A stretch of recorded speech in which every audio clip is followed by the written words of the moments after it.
Hi everyone, my name is Kayla Jordan and this is my career presentation. So the career that I've chosen is a high school history teacher, and the school that I would ideally like to work for is called Lingfield College. So with this kind of job, the type of environments that I would usually encounter would generally be quite busy, quite fast-paced, working with children, never a quiet moment. um, One of the things that I really like about this school specifically is that they intentionally have small classes.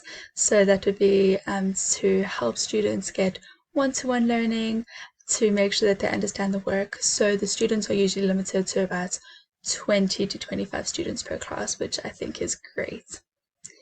The typical stresses I would encounter in this job would be things like lesson plans. So I would have to create a lesson plan and send it through to um, anybody that's above me, so whether it's head of department or principal, or sometimes even going through to the person that's in charge of the department on a general base, on a country-wide base. So that can be quite stressful working with those kinds of deadlines and making sure that everything is in place. Another thing that I would imagine that would be quite stressful is safeguarding. So the UK takes safeguarding very, very seriously, and we, as a teacher, I would always have to ensure that I know where all of my students are at all times. Even if they're going to the bathroom, I have to make sure that everything's okay. So that can be quite stressful. And another thing that I've read up about that can be stressful as well is just learning the patience that you would need to be able to teach a whole bunch of teenagers, which can always be fun. So the kinds of benefits that I would get with Lingfield College are actually pretty good. I would be able to use the school gym outside of school hours. I would be enrolled in a cashback reward system with a whole bunch of different shops. I am actually currently enrolled in that system with my current employer, and it's amazing. You get cashback or discounts on a wide variety of shops and websites and all sorts of things. Um, in the UK, it is a legal requirement that your employer automatically enrolls you in a pension scheme. So I would automatically receive a pension scheme, which is great. And something that I particularly enjoy as well is that the UK has a support system for teachers called Validium. And what that is that it's a call center so that teachers can call in and ask advice for anything that can be, well, anything that's going on in their life. So it can be a sensitive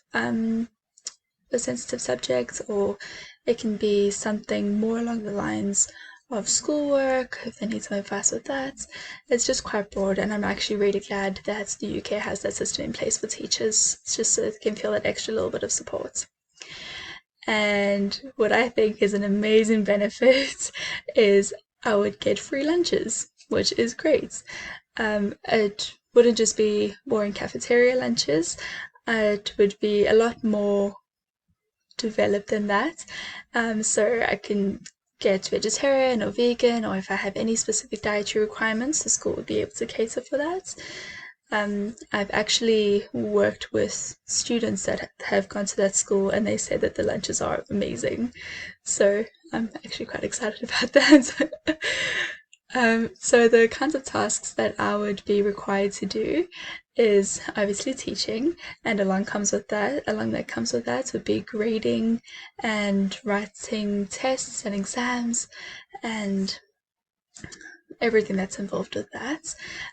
So I would also have to do lesson plans, and like I mentioned earlier, I'd have to write up the lesson plans according to the according to the national curriculum, and I would have to submit it to whoever is above me to make sure that it's all okay before I teach it. Like I mentioned earlier about the safeguarding, I would have to ensure that where my kids are, or where my students are at all times. And I would also be required to participate in a extracurriculum activity. So the general requirements that you need to be able to be a teacher in the UK. So first of all, you need a degree, a bachelor's degree, and preferably that degree would be in the field that you are going to teach. If you don't have that degree, then the school can choose if you would require it or not, but otherwise they would send you on a course that's called a knowledge enrichment course.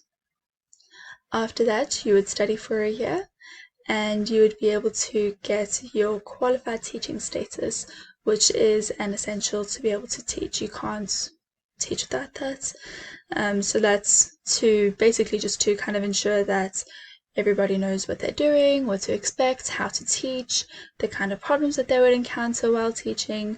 So it's just to make sure that whoever is going to be teaching, whoever wants to be the teacher, knows what they're doing and feels comfortable. So the starting salary for this job is about £24,000 a year, and that the expert salary would go up to about £40,000 a year. So this would vary according to where I lived in England. So the closer I lived to London, the more money I would get.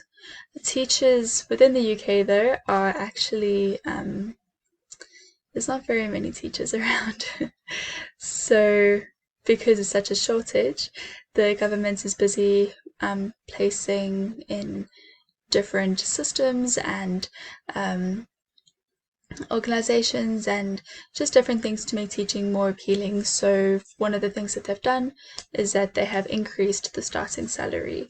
So for certain schools, that's gone up to £30,000 a year, and that's just to try to get more people to become qualified teachers, because as I said, this is such a shortage of teachers.